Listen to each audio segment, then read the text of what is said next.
Hey guys, welcome to the WaterBear channel. I'm Georgie. I'm George. And this is George.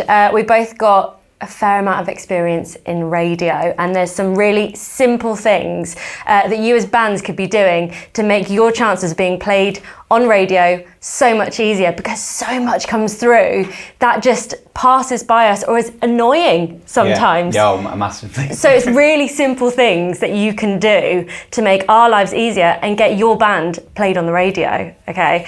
Starting with the edit, really. Yeah, so one thing we were saying is the edit of your track. Send something short, don't go with a 5-minute song. No, it's simple. We were saying at the end of an hour of a radio show, often you have this weird 2-3 minute slot that you need to fill. And sometimes those bands that send in the 2-3 minute songs are the ones you just want to slide in at the end. It's super handy. And it's the same with intros. If your song hasn't been played on the radio before, having a shorter intro, getting right to the punchline, straight to the vocals, can really stop us getting bored too quickly when we hear your song. Yeah, because obviously our job is to keep our listener engaged. So if a song is too long, we can see the listeners dropping off, you don't want to play it as much. Exactly, yeah. A really simple thing that you wouldn't believe some people do, but we've both found, is swearing. Simple. Yeah. Can't play it on the radio if you swear. So just don't swear. Yeah, just if you have got a song with swearing in, just bleep it out, and also put that in your title of your track, like radio edit, no swearing. So I know I've got the right one, that if you sent me two and I've got the right one, because I don't want to play something that I'm going to get told off for playing. Because then that's my neck on the line. The chances are I probably won't play you again if I've been sort of tricked. No way, no way. I've had an argument with someone before when I've done plugging work in the past, and the managers argued that it's cool to be swearing and we should keep it in there, keep it edgy. No, just won't do it, just won't play it. I think production comes in there too. Yeah, production standard is a big one. So we were saying how obviously a lot of bands record themselves these days. That's fine.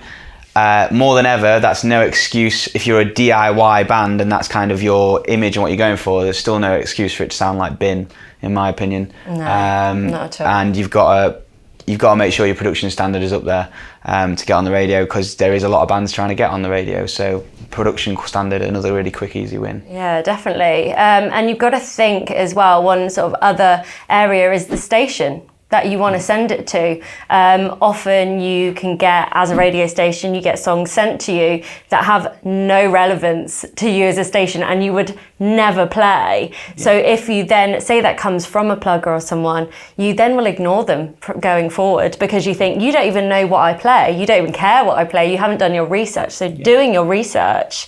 Yeah, that also applies to record labels, I will say as well, because I've run record labels and worked with labels, and the amount of people who send dance stuff to a metal label and you just ignore it. So that goes, just really know who you're marketing your music to, and the labels and the radio stations. Yeah, and think about, you obviously might want to get your songs played on a national radio station, of course, but you've got to start a bit smaller. You've got to build your way up, and you've got to have a campaign in place. Think a year ahead sometimes. So we were talking about earlier, if you're trying to get your album and you want your last single of the album maybe to be on, say, a national radio station, start with the smaller ones for the first 3 singles and work it up, because the national stations work off of, they want, what do we say earlier? They want reliability, that it's doing well. They want to see that it's been championed by other people. So look at that. So they're going to look at Spotify playlists and who's championing it. But a really easy way to get, if you're not getting that stuff, a really easy way to get there is to go with the smaller stations. And this goes down to building relationships as well. There's bands that consistently let me know, not pesteringly, but let me know what they're doing. If they're in town and they know I'm in Brighton, they invite me to shows. And they build that relationship, which goes a hell of a long way. When they then send a track through, you're far more likely to engage with it. And the name pops up and you think, yeah, I remember these guys. They were good to me. We were saying about social media, just interacting. If we play your song and we might post about it in our social media. It doesn't take 2 seconds for you to retweet it, repost it, even reply saying thank you, really appreciate it, because that's what we want to hear. We want to get that engagement, and I think if you're engaging with us in that way, chances are you're going to be engaging with your fans, and it's just a big old circle that benefits us all. So why not? And we're all humans at the end of the day. We want to know that we're doing well.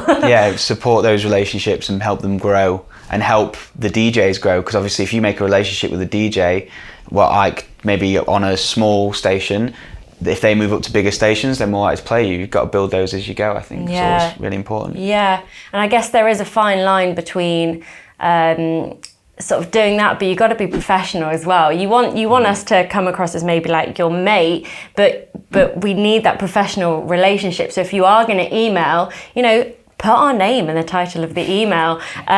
Be friendly, but keep it professional. If you're going to have a press release, make it nice, make it bold in the areas that you want us to see. Have a professional photos attached to your press release that you send us, things like that. Just having a professional stance. The email that it comes from, you don't want it to come from like iloverock@msn.com. Like, think about your email address that you're sending it from, have your band name, even if it's at gmail.com, just to have a sense of professionalism is important. It helps us find it as well, because sometimes a track comes through into my email and I might not download it straight away, I might listen to it, but then if it's come from a different email address and you haven't put the song title on the title of the track as well, all of a sudden I'm never going to find that in my emails or on my laptop again, because I'm getting bombarded every day by 10, 20 bands. Oh, completely. And it doesn't, some stations are great in that you don't have to email the presenter or the producer. They have their own uploading part of their website. So that's a super easy way for you to submit your music. If you're going to do that, like BBC Introducing, for example, you can upload, I think, 3 songs. Don't just throw in one song and think before really investing in what those songs are going to be. Wait till you've got 3 really good songs and then put that forward. Don't waste your time throwing one in that you haven't quite got the masters for or something like that. Wait till it's completely finished and put in 3 strong songs that you're proud of as well. You make it, first impressions do count. So if you're sending something over and maybe it wasn't the right production standard, or it wasn't mastered or something like that, or you've just presented it wrong, that might blow a chance further down the line. And I did have a band that did take them quite a while to almost win me round, because they'd sent their production standard just wasn't up to scratch. I'm known to be a bit grumpy, so it took me a while to kind of warm to them after that, because but they then fixed everything else. I followed them, I saw their story, saw they were growing, and they kind of won it over through the story, if anything. Yeah, exactly. I think to sort of round it off as well, I think if all of this sounds really overwhelming, there is someone who does this job for you, and it's called a plugger, and they can do all these things because they have the contacts. And do you know what? They can pester to a certain amount the presenter or the producer on your behalf, and you still come out looking squeaky clean. It's them, and they have the relationships in place. They have the access to these people. So if all of this is too much, you can just get a plugger and they can just do it for you. Thank you so much for watching. If you have any questions, feel free to comment below. And if you want to get featured on our new music show, send a track to radioshow@wbear.io. Thank you.